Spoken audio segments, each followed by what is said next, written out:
Hello, I'm Blaze. We will learn about the carbon cycle. The carbon cycle is the biogeochemical cycle by which carbon is exchanged among the biosphere, pedosphere, geosphere, hydrosphere, and atmosphere of the Earth. Carbon is the main component of biological compounds as well as the major component of many minerals such as limestone. As before, we discussed last with silver. The global carbon cycle is now usually divided into the following major reservoirs, such as atmosphere, terrestrial biosphere, ocean, sediments, and Earth's interior including mantle and crust. Let's start with atmosphere. Carbon in the Earth's atmosphere exists in two main forms, carbon dioxide and methane. Both of these gases absorb and retain heat in the atmosphere and are partially responsible for the greenhouse effect. Methane produces a larger greenhouse effect per volume as compared to carbon dioxide, although a global warming might have caused. Carbon dioxide is removed from the atmosphere that primarily goes through photosynthesis and enters the terrestrial and oceanic biospheres. Next, the terrestrial biosphere. The terrestrial biosphere includes the organic carbon in all land-living organisms, both alive and dead, as well as carbon stored in soils.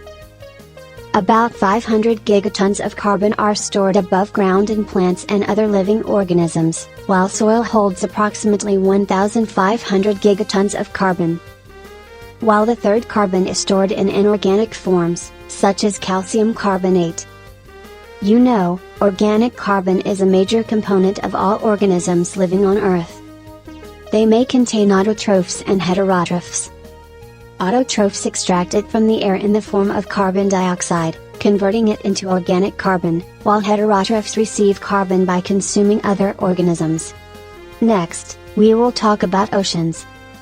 The ocean can be conceptually divided into a surface layer within which water makes frequent contact with the atmosphere, and a deep layer below the typical mixed layer depth of a few hundred meters or less, within which the time between consecutive contacts may be centuries. When a carbon enters the ocean mainly through the dissolution of atmospheric carbon dioxide, a small fraction of which is now converted into carbonate. It can also enter the ocean through rivers as dissolved organic carbon, through photosynthesis. Next, we will talk about sediments. Nowadays, people who burn fossil fuels, that causes global warming. That's why the length of carbon sequestering in soil is dependent on local climatic conditions and thus changes in the course of climate change. And finally, we will talk about Earth's interior. Also called geosphere. The geologic component of the carbon cycle operates slowly in comparison to the other parts of the global carbon cycle. It is one of the most important determinants of the amount of carbon in the atmosphere, and thus of global temperatures. Most of the Earth's carbon is stored inertly in the Earth's lithosphere. At least, they contain 80% limestone, which is the formation of calcium carbonate, and the remaining 20% are its kerogens, under high heat and pressure.